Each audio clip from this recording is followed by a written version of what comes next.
Hi all.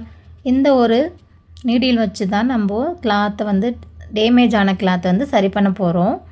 இதோட நீடிலோட மேற்பக்கத்தில் நம்ம பண்ண முடியாது. நீடிலோட அடிப்பகுதியில் தான் நம்ம டேமேஜ் வந்து சரி பண்ண போகிறோம். எப்படி பண்ணலான்னு பார்க்கலாம்.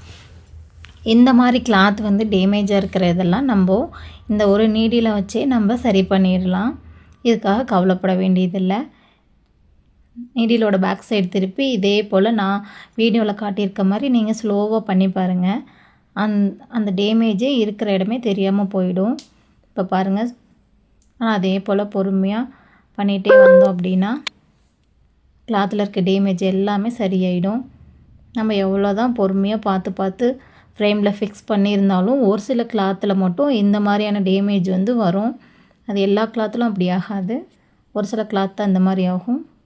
அப்படி டேமேஜ் ஆகிற கிளாத்தை இது போல் சிம்பிள் ட்ரிக்கை ஃபாலோ பண்ணி நம்ம டேமேஜை வந்து சரி பண்ணிடலாம். நீங்களும் இதே மாதிரி ஃபாலோ பண்ணி பாருங்கள். இந்த மாதிரி சிம்பிள் ஐடியாஸ் தெரிஞ்சுக்க நம்ம பேஜை மறக்காமல் ஃபாலோ பண்ணிக்கோங்க. பாய்.